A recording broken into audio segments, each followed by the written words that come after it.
Once again, it's time to gather together a score of familiar faces from BBC television programmes and shamelessly whip out their bloomers. Sifting through the BBC's vast output is no small task, I can tell you, for a man well stricken in years. And one made all the more difficult by the corporation's relentless push for greater efficiency, a drive which will soon see programmes amalgamated with the aim of squeezing even more value from your licence fee pound. For example, EastEnders will be combined with The Naked Chef.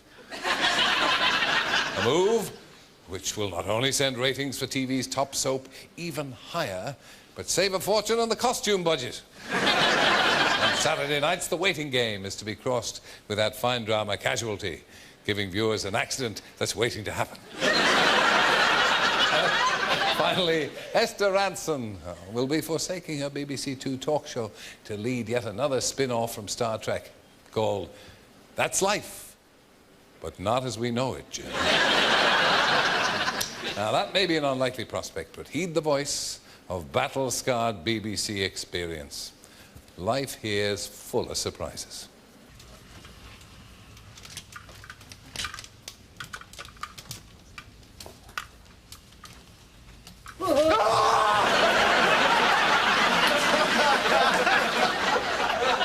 Our political editor, Andrew Marr, is outside Conservatives' central office.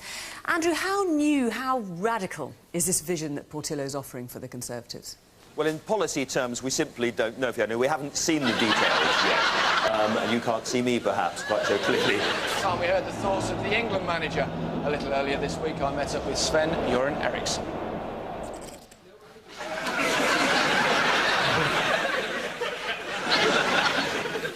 I don't think that went quite as planned. Has Dawn expressed any concern? She seems very level-headed about him.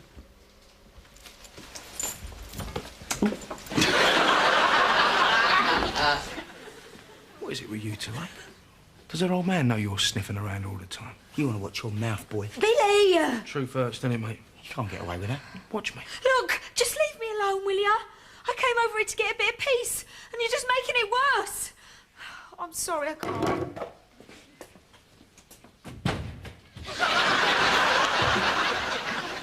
Do hereby declare that the number of votes recorded for each candidate at the said election is as follows. David Charles Bartlett, Cyngrair Sosialaidd Cymru, Welsh Socialist Alliance.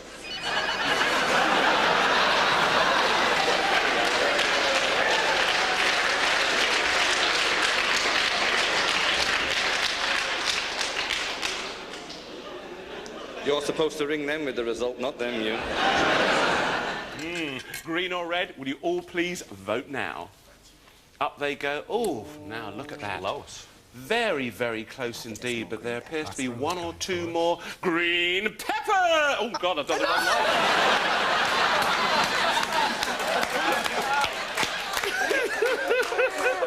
And I'd now like to ask you to follow me in the hope that we can launch what, although it's put up by the physics department, is essentially a rather low-tech device for unveiling the commemorative stone, which we have brought you here to unveil. Thank you. That was wonderful.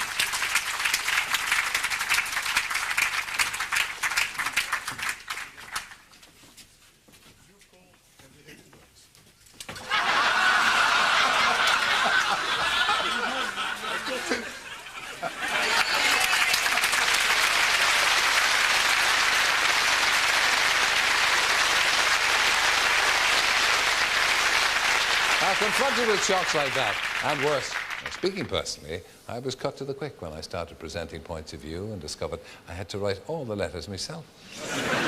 Now, some BBC television employees utterly lose their nerve. Ashamed to show their faces in public, they're reduced to rambling on about nothing in particular on Radio 2. So what sort of a life is that? Yes, wander the corridors of the BBC, if you dare, and you'll run into plenty of gibber and wrecks. Oh, later, Kev. When? Well, after you've explained the... Sorry. Fine by me. I think when you reach that midlife, when you reach the midlife crisis, you can't actually say it.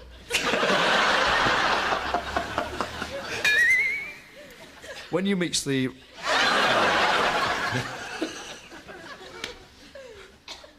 when you get bloody old. When you... I can't do it. It's ridiculous. When you reach... Is there another way of saying this? When you get to a certain age. When you get to a certain age, thank you. I'm determined, actually. OK, what's this one? Junction on Bend Ahead. Good. Yeah, as far as it goes. How about this one? Maximum speed, 30 miles an hour. Correct. Only if there's nobody looking. Shut up, Nick. Look, I'm just trying to help you understand that driving in the real world is nothing like the driving you need to pass your test. Well, I haven't passed my test yet, OK? Yeah, but driving schools... Ugh, for God's sake. Is there anyone that can speak English? Or It's a crackpot idea. Your dad hates goats. He hated the Jacob sheep. You know he hated them. But this is no different. In fact, it's worse. Goats eat more. Which works out roughly... Look, your dad wants to grow veg. Goats eat veg. And anyway, what do you know about Angora sheep? Which works goats.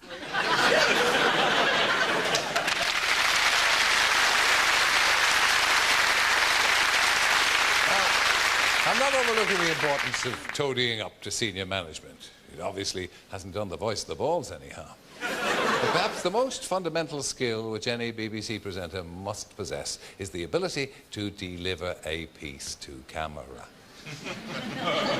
Perfecting the art of shouting out loud to no one in particular can take years of training. Just a shame that they were a waste of time. Well, whether it's vultures, hippos, honey badgers, or these gorgeous cat servals, Brian and his team are doing a fantastic job. Not just at looking after orphaned and injured animals, but... well, whether it's vultures, hippos... I think not. Hello and welcome to Trading Up, the show that helps you maximise the appeal and impact of your home for minimum effort and investment. Well, today's show comes to you from the gorgeous area of Nailsworth in Gloucestershire, which since the 18th century has been famous for bacon curing and sausage making. So let's just hope we can serve up a sizzling treat for today's buyer who's looking to carve their way through a Fiat Punto.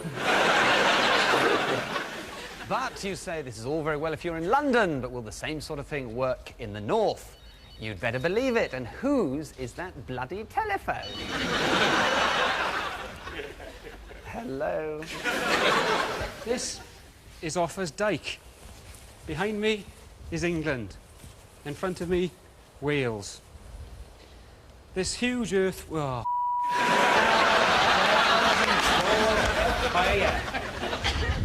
So the summer's over. It's time to pack away the suntan lotion and head back to school or work. But for the people of Rhyl, they know that as the nights draw in, they can get a little piece of the summer season every day.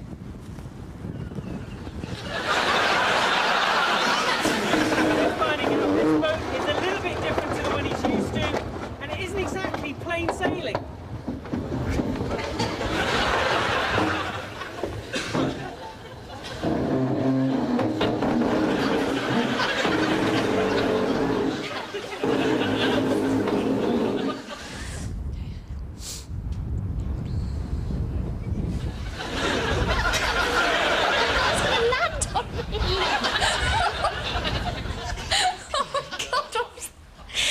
Noah's Ark.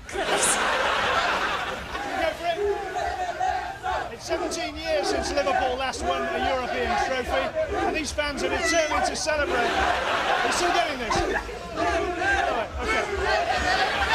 It's 17 years since Liverpool last It's 17 years since Liverpool last lifted a... I'll do that again. It's 17 years since Liverpool last lifted a European trophy, and they're determined to celebrate here despite the rain. Next up, it's Charlton on Saturday, and a chance to qualify for the Champions League. Damien Johnson, BBC News.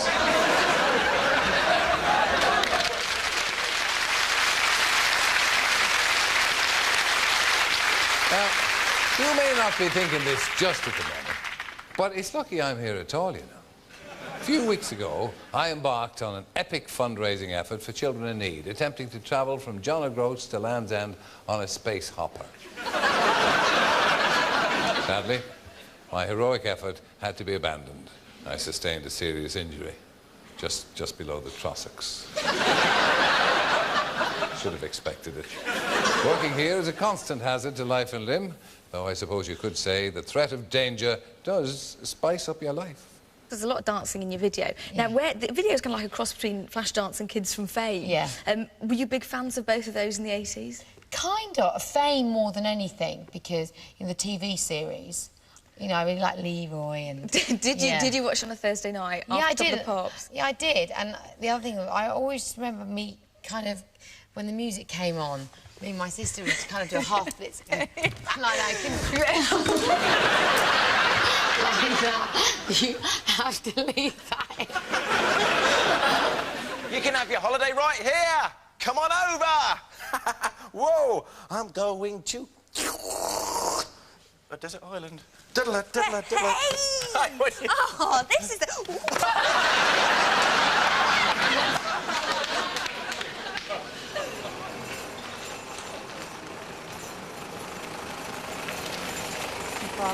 Way too far. Way too far, she's out shot completely. Okay, Rog, keep working on the couplets. I'll have you next time. Right, I am now going to leap on board the BBC Poetry Ping Pong bus, and I'm going to be tazzing around the country to actually meet some of the young poets and see how the poem is evolving. Au revoir. Oh.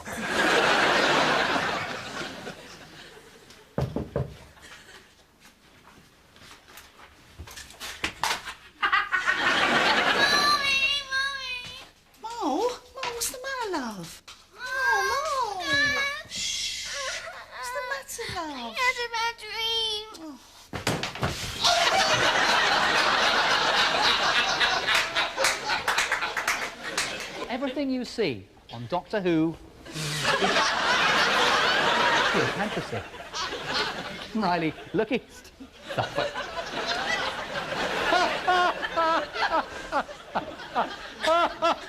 That would be a great end, actually. I think that might be it.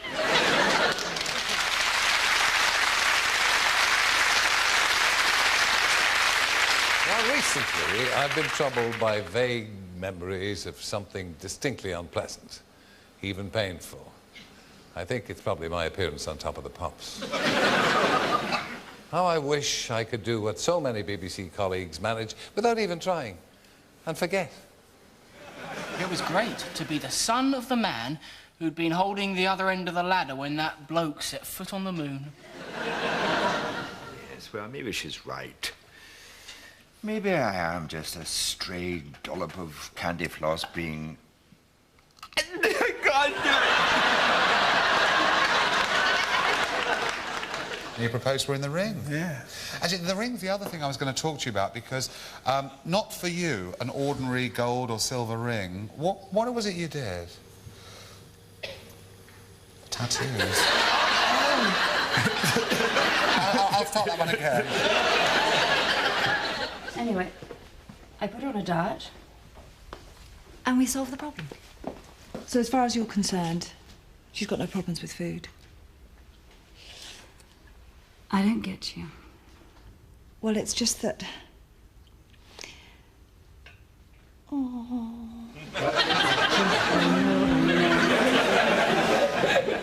The aim is to get every hospital and every college in Greater Manchester involved. If they do that, over 300 students will be able to go through the scheme each year. Claire Smith, North West Tonight, in Bury General. Ah, I'm in Fairfield. Right. Do it again. Mr. Armitage? Why have you arrested my wife? I don't know.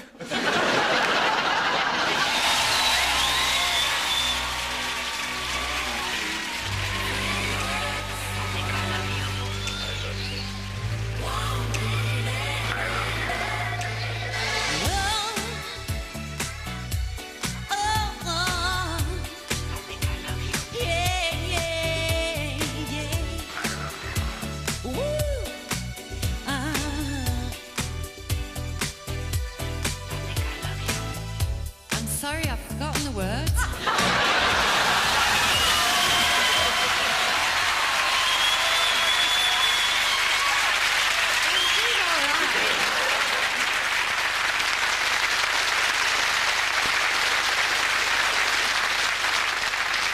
Now, according to that most authoritative of sources, Dame Julie Andrews, good evening, ma'am, in The Sound of Music, the beginning is a very good place to start. She's obviously never worked around here, then.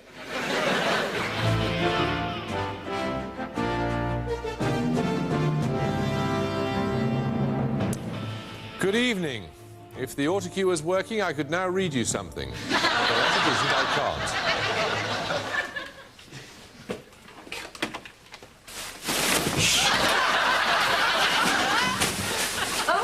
So you decided to come home then?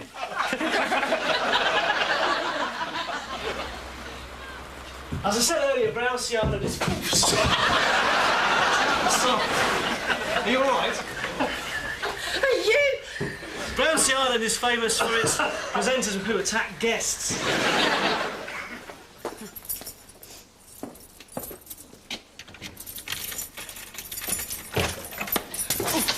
Sorry.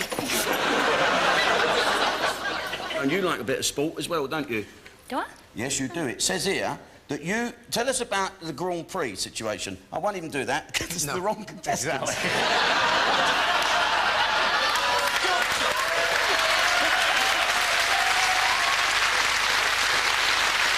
Comments like that can be disconcerting. I speak as a man who, when co-hosting Miss World sometime before the Great War, dropped the cards carrying the contestants' details. So as each entrant came forward to be interviewed, I asked, "Who are you? Where do you come from?"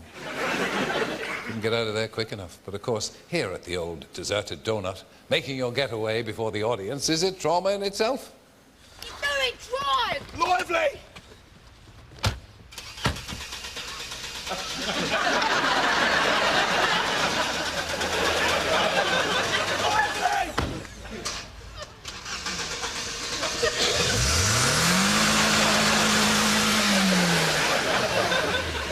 Come on!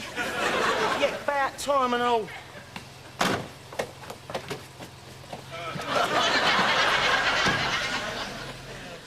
Well, that's the view of the expert, but how could this invention change the lives of those about to make their mark on the world? Well, we're taking some of this kit now to try it out on some very demanding teenagers. OK? What about you? Fancy a drive? Where's Lindsay? She's gone shopping in Exodus. Come on, it's such a lovely day. But no, I've got chores to do. Seize the day, sir. You've got a lifetime to do chores in. Yes, you're right.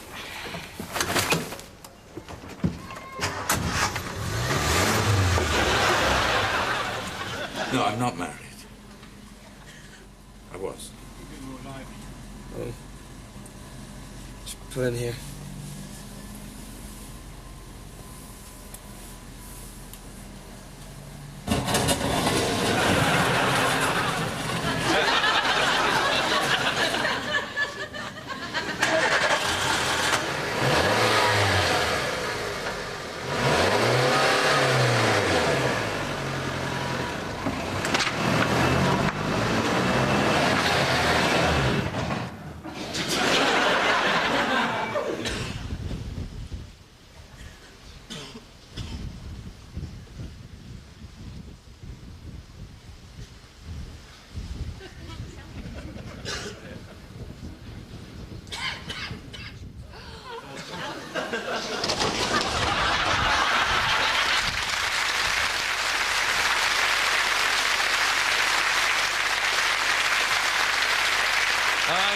Many hazards lie in wait in these parts. The unsuspecting BBC employee is forever thrust into circumstances where not even the ancient power of the Blue Peter badge can provide protection.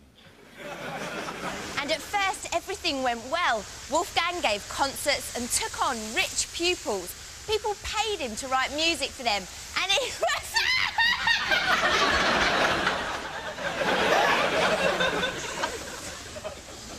Oh, that's not funny. I'm sorry. These ones were only found in South Africa. Yes. What have I got on my head now? Still there, is it? Yeah, it's still there. You're privileged to have a vulture in here. The only problem with a vulture, when he goes to the loo, he doesn't lift his tail, he goes straight down. Great, that'd be really nice. It will be, yeah. You'll be decorated with Maholo badges and tattoos. And you just wipe his beak and you say, I got blood all over my hair now. that's all right. The glamour of the job, eh? It's you, not me.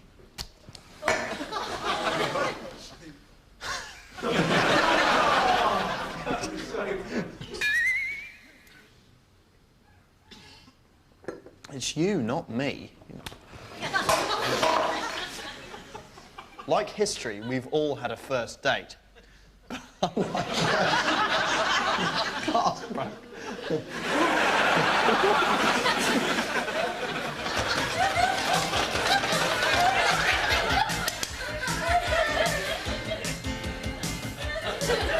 Seconds. 30 seconds. Wait, let's go.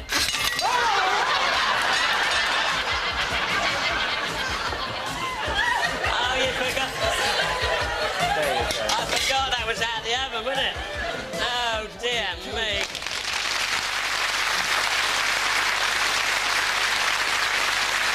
Ainsley and Wazza. Now, moving on.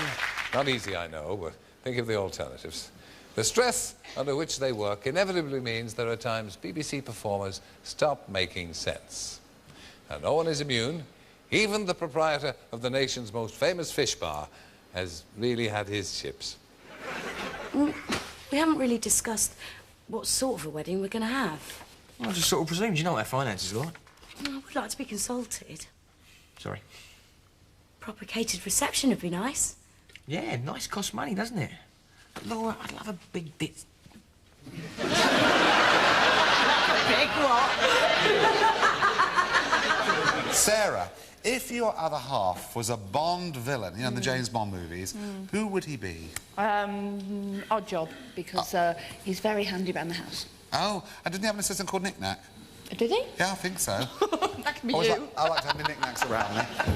OK, girls, I've got to... Don't start telling me how to run my private life, you of all people. I have to cope, and how I do it is by shutting things out. I focus on work. I have to have something in my life as wife. So what do you think of the leaflets? Great, perfect. Dad will love these calendars. I mean, they're just what our marketing team are looking for. Well, I can do you 1,000 at that price, and if you want to go with the calendar idea, I'd give you, say, 10% disco. You've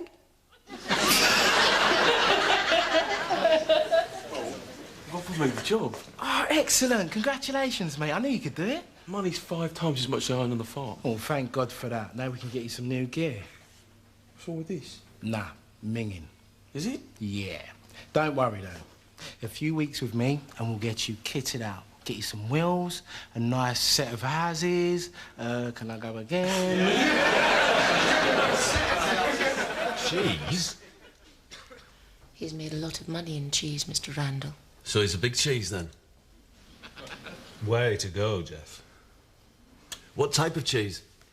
Hard cheese. Mostly.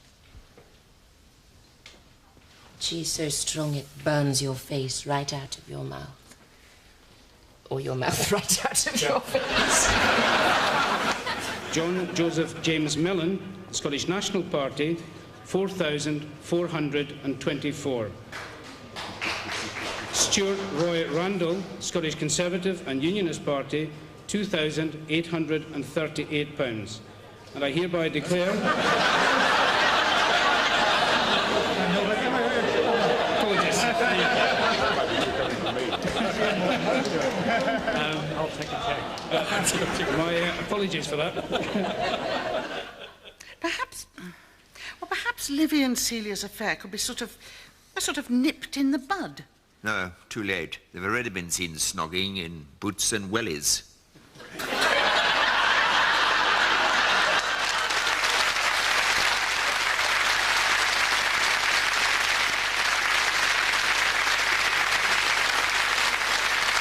Snogging the wellies, eh? not the sort of thing we encourage here. But they're probably making a series for Channel 5. Of course, that was the great Richard Wilson putting one foot in his mouth. Proof that when you've got a tricky section of script to negotiate, even the best of us can end up getting the bird. Well, staying with our feathered friends, pigeons in Nottingham are in need of protection from a very expensive artwork. A giant mirror that reflects the sky is to be unveiled in the centre of Nottingham later today, funded by the National Lottery. There's been something of a burning issue surrounding it, though, and the architect has been forced to address that issue. The mirror was apparently capable of focusing the sun's rays and roasting any unfortunate birds who happen to be flying past. Now, a prize-winning Tamworth boar, changing the subject, which in human terms is around 90 years old, has confounded its owner by siring a litter of piglets with an apparently barren sow. Mac overcame arthritis and old age to impregnate the sow at a farm in Somerset, despite apparently almost killing himself in the process. This is ridiculous. The 12-year-old boar had already produced 4 Royal Show winners, including a champion, as well as thousands of other piglets throughout his life. Know how he feels. 2 minutes past 4. Now, the number of people injured in tea-cosy-related accidents has soared, according to the latest figures. 37 people hurt themselves using a teapot warmer in 1999. That's compared with just 20% the previous year. That, as your maths will doubtless tell you, is a staggering rise of 85%. The Department of Trade and Industry study also showed a jump in trouser-related injuries, up almost 16% to 5,945 there. Victims included a 29-year-old woman who burned herself while ironing trousers she was still wearing. Most alarming, though, is the figure that reveals that bean bags are 4 times as dangerous as meat cleavers. 1,317 accidents. That's an increase of 38% on the year before. It's been a very long 4 weeks in this election campaign, you know.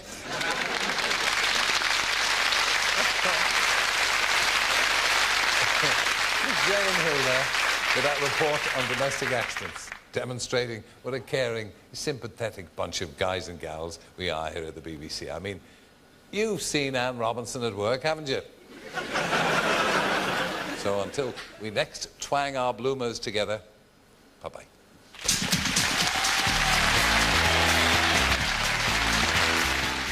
And Terry's back after his Christmas break for Wake Up to Wogan, New Year's Eve morning from 7:30 on 88.2 91 FM BBC Radio 2. Here on BBC One next, Lenny Henry, In Pieces.